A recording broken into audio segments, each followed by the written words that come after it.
Hello, and welcome to another episode of the Road Coach Podcast, the show where I share what I've learned through years of living on the road about health and wellness and optimization, so that if you're like me and you live away from home a lot of the time, you can not only survive out there, but thrive, even when you're out of your element.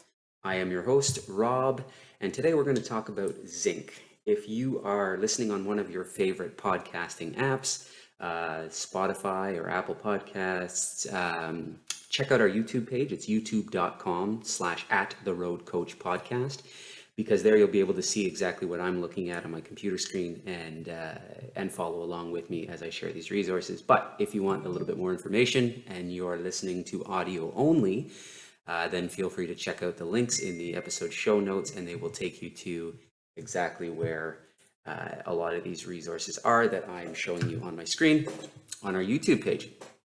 Also, you can follow me at RJ Crate on Instagram, or check out the podcast at the Road Coach Podcast on Instagram as well, for clips and other videos, etc. So, without further ado, zinc. Why zinc? Why am I talking about it? Zinc is something that I started looking at about a year ago, I think, at this point. Trying to really fine-tune my diet and optimize it.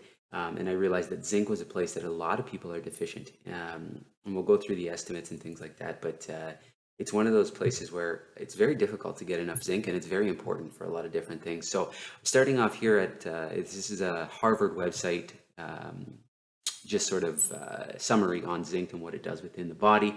But you can see here from Harvard that zinc is a trace mineral, means that the body only needs small amounts of it, and yet it is necessary for almost 100 different enzymes to carry out vital chemical reactions. So it's a major player in the creation of DNA, of the growth of your cells, of building proteins, healing damaged tissue, and supporting a healthy immune system. And because it helps cells to grow and multiply, adequate zinc is required during times of rapid growth. So childhood, adolescence, pregnancy. It's also involved with the senses of taste and smell. If you're healing from any sort of major health issue, or like I am with my jaw surgery right now, trying to promote regrowth and healing, you probably need a little bit more zinc as well in those situations. But like I said, day to day, it's hard to get enough of it. So the RDA for adults, as you can see here, is for men is 11 milligrams a day. And for women is 8 milligrams a day. And then pregnancy and lactation requires slightly more zinc as well, at 11 and 12 milligrams. We talk about the upper, they talk here about the tolerable upper intake level. And they say it's about 40 milligrams a day. We'll go through the different organizations that talk about upper limits. This isn't something that you want to take unlimited amounts of course. But the upper limit is fairly high, and it's fairly difficult to get that amount unless you're eating, I don't know, a dozen raw oysters every day. Then you might have a problem. But other than that, you'll probably be okay with taking a supplement and not overdoing it. So that being said, this is a Mount Sinai information page. So Mount Sinai Health, again, just an information page on zinc. And I just wanted to take you through a couple of things that Mount Sinai says here, but that I think are important. So low zinc levels are sometimes seen in the elderly, in alcoholics, in people with anorexia, and in people with very restricted diets. People also who have malabsorption symptoms, such as Crohn's disease, that aren't absorbing nutrients. Crohn's disease is typically a small bowel GI disease. Or celiac disease, again, another small bowel disease, may also be deficient in zinc, because those inflammatory bowel diseases prevent absorption of nutrients properly within your small intestine. So they say people on very restricted diets. However, I find nowadays it is so easy for people, and especially if you live on the road, to eat either the same things every day, or not get a varied enough diet, or even have the possibility of varying your diet enough to get the proper nutrients, macro and micronutrients, that you need in your diet, because you're often eating a very limited menu, and you're often eating in restaurants, right? So you don't necessarily have to have a very restricted diet to be deficient in some of these nutrients. And zinc is one that I, for years was deficient in on a daily basis. So the symptoms of deficiency include the loss of appetite, uh, poor growth, weight loss, lack of taste or smell, poor wound healing, which again, I'm recovering from surgery, so that's something that I have to pay attention to. Skin problems such as acne, atopic dermatitis, psoriasis, hair loss for my men out there that are, reaching middle age, which I don't like to say, but unfortunately, time keeps passing. Hair loss can be caused by lack of zinc, lack of menstrual periods. So women who are going through menopause or perimenopause, this can be exacerbated by lack of zinc. Night blindness, white spots on the fingernails, and depression, which I think is something that is also very prevalent in people who travel a lot, because you're constantly stressed, you're constantly putting your body through lack of sleep, lack of proper sleep, and lack of proper nutrition, potentially lack of sunlight and vitamin D exposure. Depression can hit hard with people who travel a lot.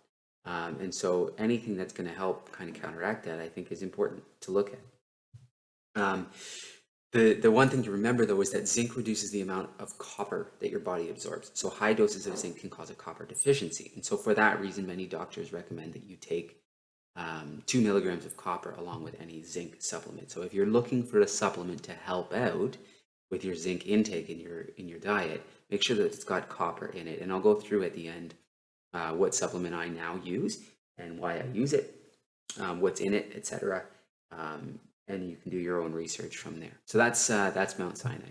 Now I wanted to bring up an article. This was published in 2020, I believe, if I remember correctly. Yeah, March 2020 in the Journal of Nutritional Biochemistry. And this is a review on micronutrients in autoimmune diseases, which are becoming more and more prevalent in our society today, and specifically talking about zinc and vitamin D as supplements for those. So in this article, I'm not going to go through the whole thing. It's a very long article, but check out the link if you want to read more. But even in developed countries, up to 15% of the population do not take in adequate amounts of zinc. As well, like it's more common in developing countries, but even in developed countries, 15% of the population.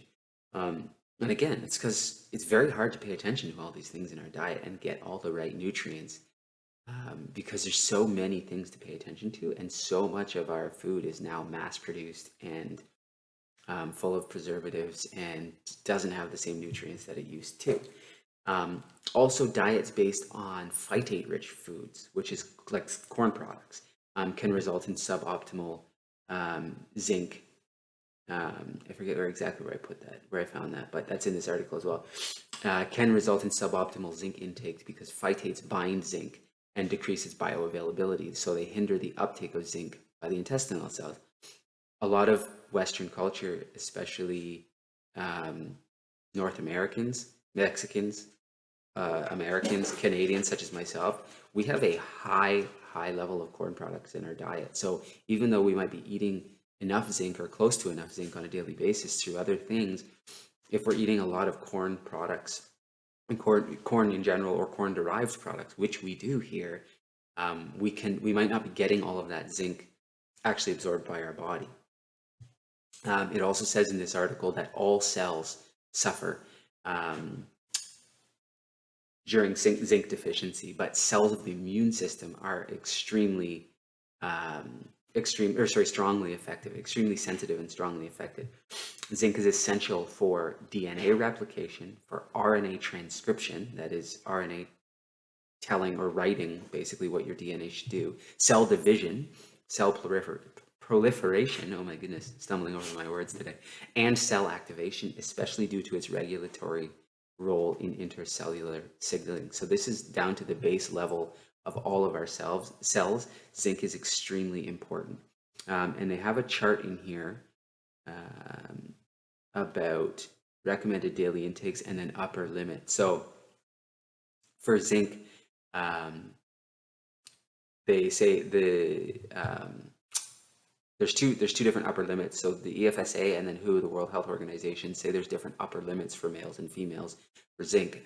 So one says 25 milligrams, the other says 40. World Health Organization is what most people go by, but it doesn't take into account the amount. Oh, I'm sorry. Does not take into account. My dog's knocking stuff over here in the background. It does not take into account the amount of corn. So the EFSA actually takes into account the amount of corn products that you're eating on a daily basis and changes your recommended daily allowance of zinc based on that. So if you're eating a lot of corn, you might need 16 milligrams minimum as a male, or 12.7 milligrams as a female. Whereas with the World Health Organization, they just say 11 milligrams and 8 milligrams respectively for males and females, regardless of the amount of corn. So the EFSA is a little bit more comprehensive, taking into account the bioavailability, but it also has a lower upper limit for the amount you can take per day. So something to consider there. I'm going to fly through a lot of this now because it's talking about the cellular activation with zinc in a very scientific chemical way, and I don't think that's necessary for what we're doing here. Just going to fly through it. The next thing, though, that I wanted to pull out of this article was it talks about sufficient zinc supply being important to preserve the intestinal barrier function and to prevent transmucosal leakage or leaky gut. So leaky gut syndrome is associated with zinc deficiency, and it's very far down here. So I may not be able to actually pull it up on the screen. However, if you follow the link to this, you will find this in this article. But essentially, leaky gut is becoming more and more common these days from multiple issues when it comes to our diet, right?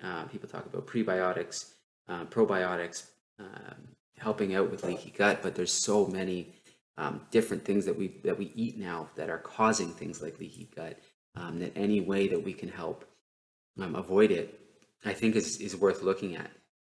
And of course, zinc plays a pivotal role in that. And then from the concluding remarks in this study here, or in this review, autoimmune predisposition cannot simply be related to one factor, obviously, such as sunlight or vitamin D deficiency or being vegan and at risk for zinc deficiency, because as we'll see, zinc is most common in meats and shellfish.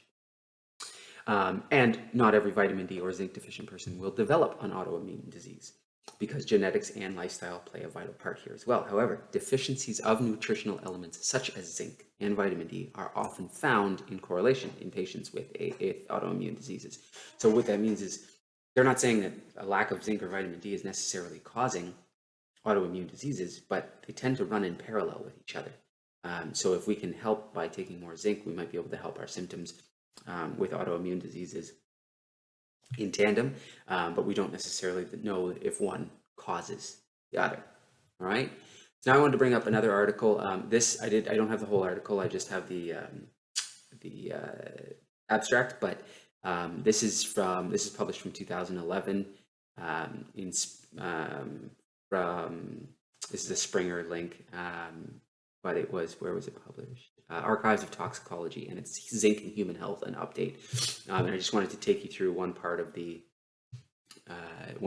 abstract just to drive home this point about how critical zinc is. But it has an effect in homeostasis, which is the balancing of our environment internally, in immune function, in oxidative stress, in apoptosis, in aging, and significant disorders of great public health interest are also associated with zinc deficiency in many chronic diseases, including atherosclerosis, several malignancies, neurological disorders, autoimmune diseases, aging, age-related degenerative diseases, and Wilson's disease.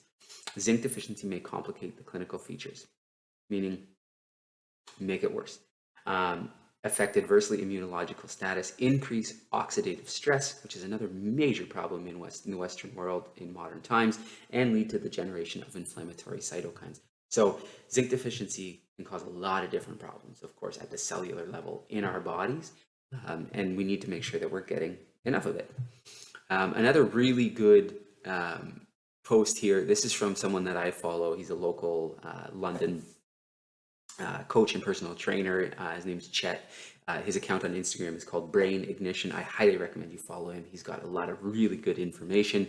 But he had a post a little while back, and this is actually what caused me to start looking into zinc a little bit more in my diet. Was for the men out there, zinc content is 85 to 90 times higher in semen than in blood. And it's because zinc protects sperm cells like a shield when entering the female reproductive tract. So it's important for sperm production, total sperm counts, and sperm motility, which is swimmability of the sperm. There's a decreased level of zinc in seminal plasma of infertile versus fertile men. So less zinc, higher correlation to not being fertile. Zinc could be the best biochemical marker for the human male infertility. If you're trying to avoid reproducing and you're thinking, perfect, I'll just avoid my zinc intake, you might want to think twice, because zinc also protects Leydig cells from damaging oxidative stress and inflammation, the cells responsible for production of testosterone. So there's no storage mechanism for zinc. It has to be eaten. He talks here about oysters being the most concentrated source, which we will get into as well. And nuts are a good source as well. But again, it's bound up by phytate, which is that product in corn that we talked about, preventing it from actually being bioavailable in our systems. And here's another curveball. Each ejaculation increases your zinc requirement by about 3 milligrams. So for the boys out there, you're ejaculating every single day, you need an extra 3 milligrams that you don't think you need every time you do that. So talking about male health, fertility, testosterone, zinc plays a major role there as well. Now, when we're looking at how do we get zinc in our diet, the biggest thing that you're going to find here, this is a Healthline article. Red meat is a huge source of zinc. Okay, so just one serving, 100-gram serving, 3.5 ounces, has just under 5 milligrams of zinc. So just under half of what you need for the day for males, or a little bit over half for females, is in one serving of red meat.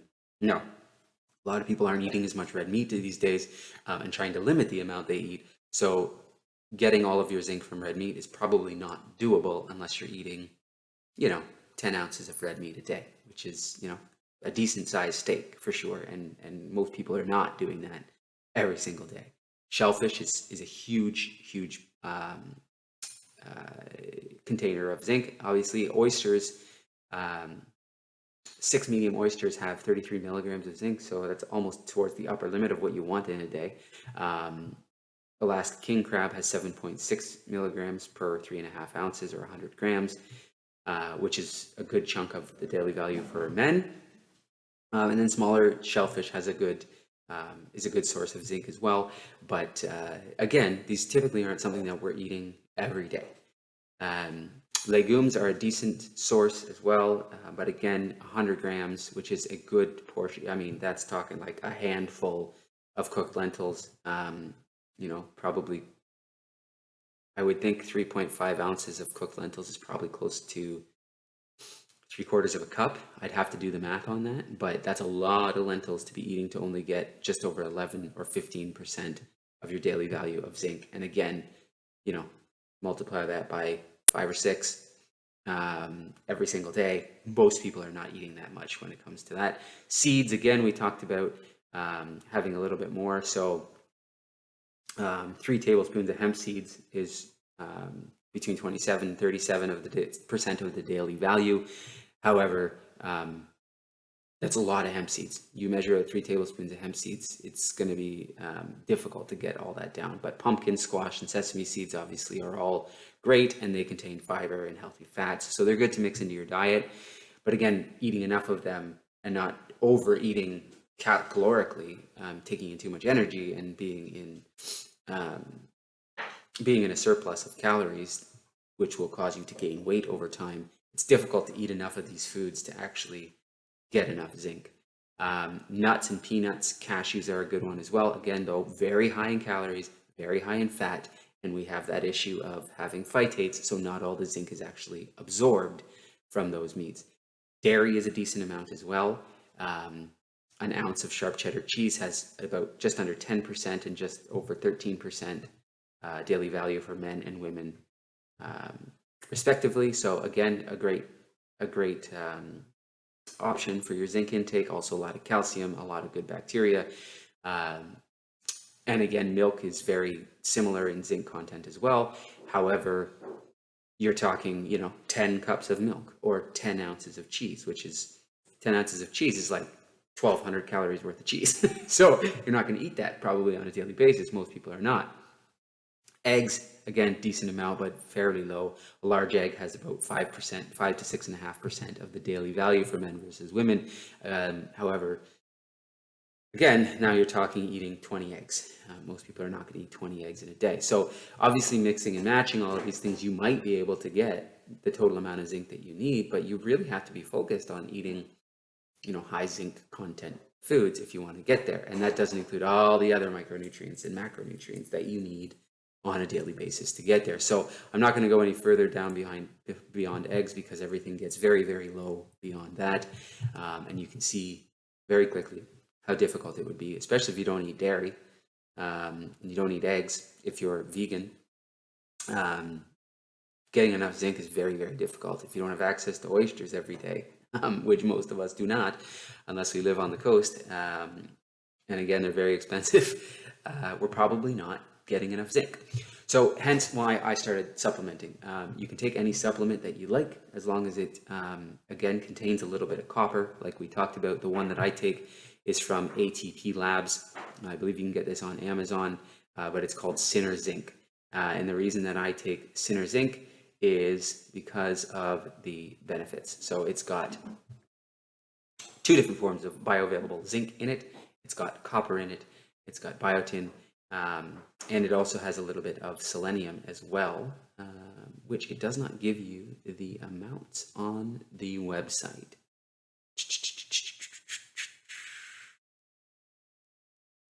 Not give the amounts. However, I do know that it gives you with the amount of zinc in it, I think it's 2 milligrams of copper, which is what you should take with zinc, and I think it gives you 7.7 milligrams of elemental zinc that is bioavailable in your body by the time it breaks down these compounds.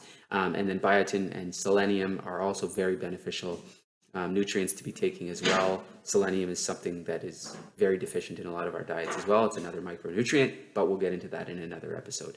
So that is it for today. I hope you enjoyed this episode. I went a little longer than I normally do, but I thought it was important that we covered all of the major topics, or the major issues when it comes to zinc and deficiencies, and why you would want to supplement. So if you found this useful, please like or comment. Please subscribe to our YouTube channel, youtube.com/@theroadcoachpodcast, or find me on Instagram at rjcrate to start the conversation, continue the conversation, or suggest topics for any future episodes.